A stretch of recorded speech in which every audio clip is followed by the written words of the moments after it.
Once seen as friendly neighbors and vital trade partners, Canadians are now walking away from the American economy, quietly but decisively.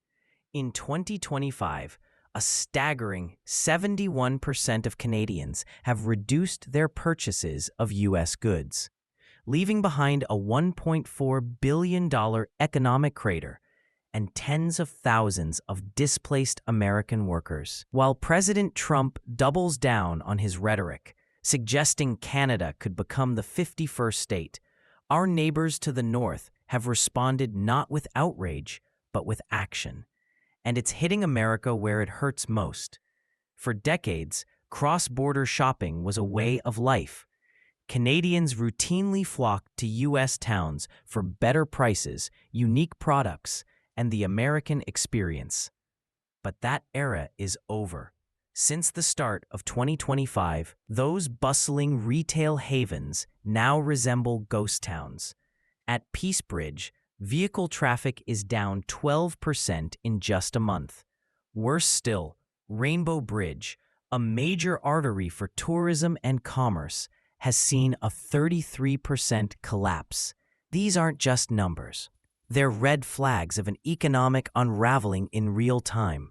In Erie County, New York, tax revenue dropped by $5 million overnight. This isn't about shopping habits. It's a structural rupture. Canadians once fueled up to 70% of weekend retail traffic in U.S. border towns. From Walmart to mom-and-pop cafes, they were the engine behind many small economies. But in 2025, the math no longer works. The Canadian dollar has weakened, travel costs have soared, and new U.S. tariffs have obliterated cross-border loyalty. What was once an affordable iPhone purchase is now a luxury indulgence.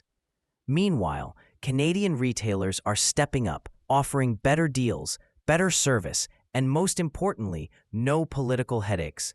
Canadians no longer need the U.S. to access world-class products. And this shift isn't temporary. According to a recent Business Wire survey, 71% of Canadians now plan to reduce their U.S. purchases, and 25% say that decision is permanent. What began as a slow drift has now become an economic divorce. Retail giants are already reeling. Target has seen steep drops in foot traffic and revenue. Walmart, once a juggernaut along the border, is facing store closures, inventory pileups, and a crisis of relevance. The ripple effects extend deeper. The souvenir industry alone could lose $350 million this year. Electronics stores report a 6.7% revenue decline. Tourists no longer drive across the border for gadgets or pharmaceuticals. They shop online, locally, and without the hassle. But the biggest tragedy is human. The U.S. Travel Association estimates that every 10% drop in Canadian tourism risks 140,000 American jobs and $2.1 billion in lost revenue. If the trend worsens to a 30% decline, as Forbes warns, the U.S. could hemorrhage $6 billion. These aren't abstract losses. They're missed shifts, lost student jobs, and laid-off single parents. Across northern towns, gas stations sit idle, diners stay empty, and souvenir stands collect dust. Canadians didn't just reduce their spending. They sent a message, and it's loud and clear. We've moved on. The trade war spark. It all began over a $2 billion digital services tax. Canada's attempt to ensure that tech giants like Amazon, Google, and Meta pay their fair share. The proposed 3% tax aligned with global efforts to rein in big tech. But President Trump saw it as an insult. He abruptly terminated trade talks and issued a 7-day ultimatum, effectively daring Canada to retaliate. Canada didn't shout. It didn't threaten. Instead, Ottawa launched a devastating counterstrike, a 50% tariff on U.S. goods exceeding certain quotas, including $22 billion worth of American metals. Markets trembled. Within a week, Cold-rolled steel futures on the London Metal Exchange surged by $60 per ton. Aluminum prices spiked to their highest levels in 8 months, all tied to Canada's low-carbon supply, critical for global manufacturing. And then came the real blow, the Detroit-Toronto Industrial Corridor. This is one of the most tightly integrated automotive supply chains in the world. U.S. steel mills send coils to Ontario, where they're used to manufacture parts like chassis and panels. These parts then return to U.S. factories for final assembly in Ford, GM, and Stellantis vehicles. Canada's 50% steel tariff hit that exact pressure point. The result? An $850 Canadian dollars increase in production cost per pickup truck. That wipes out 17% of the profit margin on a Ford F-150, America's best-selling vehicle. And that's not all. The Canadian market, now dominated by Toyota, Hyundai, and Honda, isn't affected by the tariffs. If Ford raises prices, Canadian customers will simply switch brands. American automakers are stuck. Lose profits or lose market share. The tariff didn't hit Canadian shoppers. It hit American boardrooms. And now, the U.S. labor market is bracing for impact. Experts warn that 4,200 jobs in Ohio and 3,600 in Pennsylvania are on the chopping block if supply chains collapse further. April 2nd, 2025, Liberation Day, or the day everything changed. President Trump proudly declared April 2nd as Liberation Day, the moment he imposed sweeping global tariffs to free the U.S. economy from foreign reliance.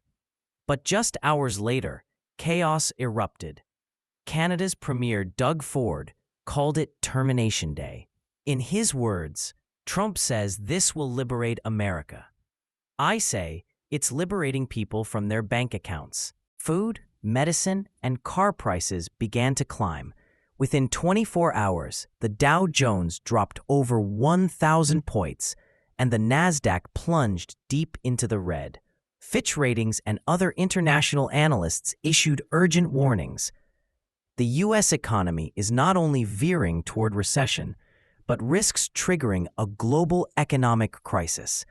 And just like that, a friendly neighbor turned strategic rival. The end of a partnership. Canadian Prime Minister Mark Carney officially declared the end of the traditional U.S.-Canada partnership. We will no longer play political games with a country whose policies change with every tweet. Canada has since accelerated trade negotiations with France, the UK, and Asia, seeking new alliances to replace the fractured American relationship. Canada is building a new economic fortress, and this time, America is outside the walls. Tariffs and the U.S. auto industry collapse. President Trump's 25% tariff on all non-American cars has backfired spectacularly. While it was meant to encourage domestic production, it's instead jacking up car prices. A $48,000 vehicle can now cost $60,000. But here's the twist. Even the Ford F-150 isn't truly made in America. It uses over 30,000 parts sourced globally, wheels from South Korea, alternators from Mexico, and drive shafts from Canada, all now slapped with tariffs. The result? U.S. automakers face $3,000 to $6,000 in added costs per vehicle, plus another $400 to $600 from steel and aluminum tariffs alone. Trump says this will bring back factories, but experts disagree. Companies are far more likely to automate than to hire, and shifting entire supply chains back to the U.S. could take years and billions in capital. While America debates, China dominates. As the U.S. descends into a tariff-induced tailspin, China is surging ahead, now the largest car exporter in the world. American manufacturers are stuck debating whether to source parts from Mexico or pay fines. Meanwhile, China is flooding global markets with affordable electric vehicles and expanding its influence. As one expert put it, it's not the strong swallowing the weak, it's the fast beating the slow. And right now, the US is falling behind. Conclusion: this isn't just a trade war, it's a warning shot. A close ally has walked away. Key industries are under siege, and American consumers are paying the price. The question is no longer if the US-Canada relationship is broken, but whether it can ever be repaired. So what do you think? Can America rebuild trust with its neighbors? Or has the damage already been done? Let us know in the comments. If this video gave you new insight into what's really happening behind the scenes, make sure to like, share, and subscribe to Benefit Signal, where we uncover the stories the mainstream media won't touch.